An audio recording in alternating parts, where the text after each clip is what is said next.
ជាទីគោរពដល់ពពុះសូមគោរពអាដាមលោកជំទាវសមាជិកសមាជិកាក្រុមប្រឹក្សាខេត្តអាដាមលោកជំទាវលោកស្រីអម្ចាស់គណៈកម្មការសមាជិកសមាជិកានៃពិធីបើកបវេសនកាលពុទ្ធិកសិក្សាទូទាំងខេត្តត្បូងឃ្មុំសម្រាប់ឆ្នាំសិក្សា 2026-2027 នាឱកាសដ៏ពិសេសពិសានេះជាទីគោរពនិងជាទីមេត្រីខ្ញុំប្រកាសណាជាបាទសូមទូលប្រគេននិងគោរពជំរាបជូនអង្គពិធីទូលមូលមេត្តាជ្រាបថាក្នុងពិធីដ៏មានសារៈសំខាន់នេះប្រព្រឹត្តទៅដោយមានរបៀបព្រះដូចខាងក្រោមទី1គោរពទង់ជាតិនៃព្រះរាជាណាចក្រកម្ពុជាទី2សូត្របទសារផាញ់ទី3របាយការណ៍ស្វាគមន៍របស់លោកអហុនប្រធានមន្ត្រីធម្មការនិងសាសនាខេត្តត្បូងឃ្មុំទី4អានព្រះរាជសារដោយព្រះបាលីកវិតបណ្ឌិតដិតវិរៈសមាជិកលេខាធិការដ្ឋាននៃគណៈសង្ឃនយោបាយនៃព្រះរាជាណាចក្រកម្ពុជាទី5ប្រកាសសំណេះសំណាលដល់ពងពោះរបស់អាយដាមប៉ុនរតនីអភិបាលរងខេត្តតំណាងដល់ពងពោះអាយដាមប៉ែនប្រសពអភិបាលនៃគណៈអភិបាលខេត្តត្បូងឃ្មុំទី6ប្រសងនៃការផ្ដាំផ្ញើដល់ពងពោះរបស់សម្ដេចព្រះមហារាជវង្សបណ្ឌិតយមសេនីព្រះរាជតំណាងដល់ពងពោះសម្ដេចព្រះមហាសមេធាធិបតីកតេបណ្ឌិតអង្គលំហេងសម្ដេចព្រះសង្ឃនាយកនៃព្រះរាជាណាចក្រកម្ពុជាទី7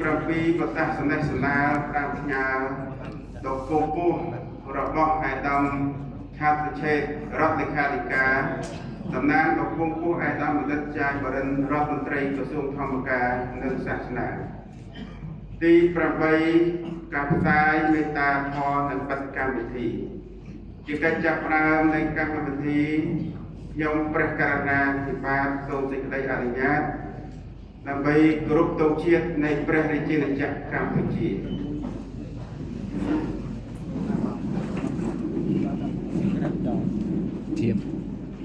សូមអនុញ្ញាតប្រំព្រៀបគោរពសូមពួកទេវតារក្សាមហាសត្យយើងឲ្យបានរុងរឿងដល់ជ័យមង្គលសិរីសួស្តីយើងខ្ញុំព្រះអង្គសូមជ្រកក្រមលោកព្រះបារមីនៃព្រះរំដីវងសាត្រាដែលសាងប្រាសាទថ្មក្រុមក្រមដែនខ្មែរបុរាណកាលខ្ញុំប្រកាសណាសូមអារាធនាសម្ដេចព្រះប្រពុទ្ធសង្ឃគ្រប់ព្រះអង្គដែលបាត់ជាបាត់តាម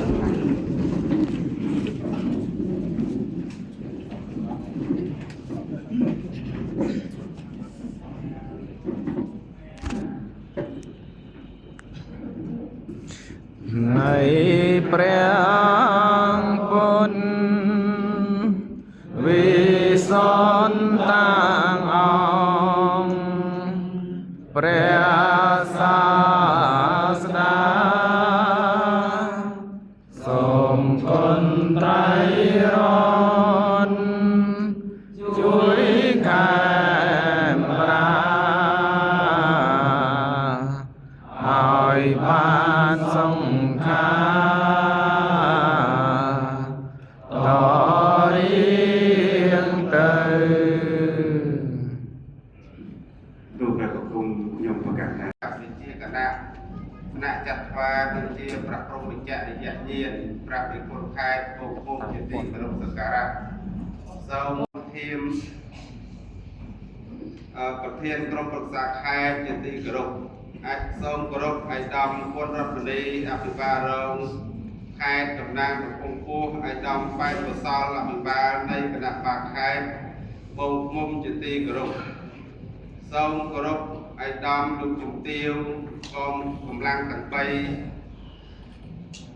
អាយដាមលោកជំទាវអភិបាលរងខេត្ត មន្ត្រីរាជការគ្រប់មន្ទីរអង្គភាពជុំវិញខេត្តជាទីគោរពសូមគោរពអាយដាមលោកជំទាវសមាជិកសមាជិកាលោកចាគណៈកម្មការនិងអង្គពិធីទាំងមូលជាទីគោរពនិងជាទីរាប់អានស្ថិតក្នុងឱកាសដ៏វិសេសវិសាលថ្លៃថ្លានិងប្រកបដោយសេចក្តីសោមនស្សរីករាយជាពេលនេះក្នុងនាមខ្ញុំបង្កើតណាខ្ញុំបាទប្រធានមន្ត្រីធម្មការនិងសាសនាសូមសម្ដែងទៅការគោរពថ្លែងអំណរព្រះគុណនិងអរគុណព្រមទាំងសូមធ្វើនៅបដិសណ្ឋារកិច្ចស្វាគមន៍យ៉ាងកក់ក្ដៅជាទីបំផុតចំពោះព្រះវត្តមានសម្ដេចអាយដាមសុជំទាវនាឱកាសពេលនេះព្រះវត្តមានរបស់សម្ដេចអាយដាមគណៈបតីក្នុងពិធីបើកប្រវេសនកាលពុទ្ធិកសិក្សានាឆ្នាំសិក្សាថ្មី2026-2027ដែលរៀបចំឡើងដោយមន្ទីរធម្មការនិងសាសនានិងសាលាគុណខេត្តត្បូងឃ្មុំពិតជាបង្ហាញអំពីមនសិការយកចិត្តទុកដាក់ខ្ពស់បំផុតក្នុងវិស័យពុទ្ធិកសិក្សាគ្រប់កម្រិតនៅក្នុងខេត្តត្បូងឃ្មុំស្ថិតក្នុងឱកាសប្រកបទៅដោយអត្ថន័យនៃខ្លឹមសារនេះខ្ញុំប្រកាសណាខ្ញុំបាទសូមអនុញ្ញាតអំពីសំណាក់សម្ដេចអាយឧត្តមគណៈបតីសមាជិកសមាជិកានៃអង្គពិធីទាំងមូលសូមអនុញ្ញាតរាយការណ៍សង្ខេបខ្លីអំពីវិស័យសាសនានៅក្នុងខេត្តត្បូងឃ្មុំដូចតទៅមន្ទីរធម្មការនិងសាសនាខេត្តត្បូងឃ្មុំជាអង្គភាពមូលដ្ឋានចំណុះរដ្ឋបាលឯកភាពខេត្តត្បូងឃ្មុំដែលមានឯកឧត្តមប៉ែនកសលជាអភិបាលនៃគណៈបាខេត្តនិងជាអង្គភាពស្ថិតក្រោមឱវាទផ្ទាល់របស់ក្រសួងធម្មការនិងសាសនាដែលមានឯកឧត្តមបណ្ឌិតចាយបរិនរដ្ឋមន្ត្រីក្រសួងធម្មការនិងសាសនាមន្ទីរបានអនុវត្តតួនាទីរបស់ខ្លួនទៅតាមអនុក្រឹត្យលេខ67 អនៅក្រកកស្ដីពីការរៀបចំនិងការប្រព្រឹត្តទៅរបស់ក្រសួងធម្មការនិងសាសនានិងសម្របសម្រួលនៅរាល់មុខងារភារកិច្ចដោយផ្ដោតជាសំខាន់ទៅលើការគ្រប់គ្រងដំណំវិស័យសាសនានិងចូលរួមចំណែកក្នុងការអនុវត្តផែនការយុទ្ធសាស្ត្របញ្ចកោណ